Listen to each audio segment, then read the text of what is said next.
Hey there, guys. So basically, here's the operations. The key is obvious wherever it's at. I'm going to put the key in the radio slot up above here. But after you start the tractor,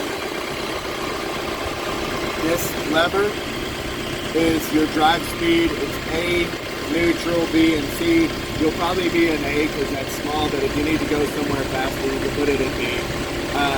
These are going to be, this is your brake, just like a car. You really don't need that brake. It's hydrostatic. The right side pedal, say forward and reverse, can't miss it. It's in gear and you do forward, it goes forward. The harder you push it, the faster it goes, like a riding lawnmower. The left side of the steering wheel is the four-wheel drive and two-wheel drive. I doubt you need the four-wheel drive, but if that trailer's heavy and it feels like it's not steering, don't be afraid to put it in four-wheel drive. Just slide it forward and it's in four-wheel drive. That way, if you're on the loose gravel pulling a hayride and you need a little more turning power, it does help. I left the bucket on the front, and you'll notice that. I did it for a reason, even though it comes off quick, because if you have that weight on the back, it will probably help balance it out. The right side handle here is your controls, and I'll show you that. It is the right side controls here is the up, back is up, forward is down, and then you got your tilt right and left. So play with it, get familiar, it's super simple. Then a few of the controls here on this side. This is the rear hitch. So what you can do is once you hook it up and you get this rear hitch, I put the ball on there. I don't know if you see the ball. So it'll go up and down, which is great. But if you get to the level that you want and it's say on right there, you just take this knob right here, you slide it up and get it up to where it'll snug up, boom, like that.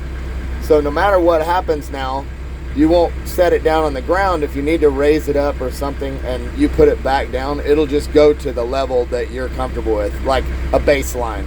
So I like to leave it down here until you get that established. Another few buttons that'll make your life easier if you choose to. Oh, let me bounce over here. The throttle's right here. That's the engine speed. That's probably your easiest bet. And pulling the kids around, you're probably going to be down here in this low level. But that's totally up to you. There's a couple of options here. You clearly won't be using the cruise control because that's dangerous.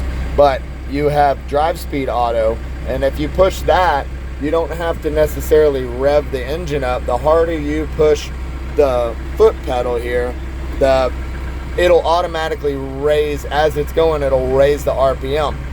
I don't like that because it's good for like moving dirt around by yourself, but I don't know if that'll be applying in this situation.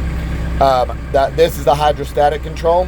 This is neutral. As soon as you let off that pedal, this is controlling how fast it automatically stops with the hydrostatic brake. So if you turn it all the way to the right, you'll notice if you play with this, when you let off this thing, it'll be like you just slam the brakes on, which is good if you have a heavy load or you're working up and down hills. This means it's going to coast. If you do this and you let off, it's literally like it's in neutral and you have to put the brake on.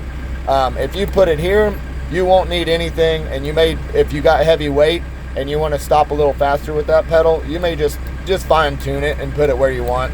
And this thing is about as easy. It's a brand new tractor, so they make it easy. I think that's it. Another couple of things, you won't really need this window or the right hand door, but keep in mind that you can open this back door by pulling this lever out and up, and now you can hear, and now the driver can be engaged in everything behind you. And these gas shocks will hold it up. So just make sure when you're finished that you lock this back into place, because I don't know what it is, bees love this thing. Every time we park it, if we leave the doors open, we have bees in here. I don't know why. They hate us. So that's it. I can't think of anything else that you need, but if you do, just call me. I've got a 2-inch ball on there. everything's out of the way. I tucked away some of our safety chains and stuff that we use for other things. So you shouldn't need anything, but if you do, you just holler at me. Bye.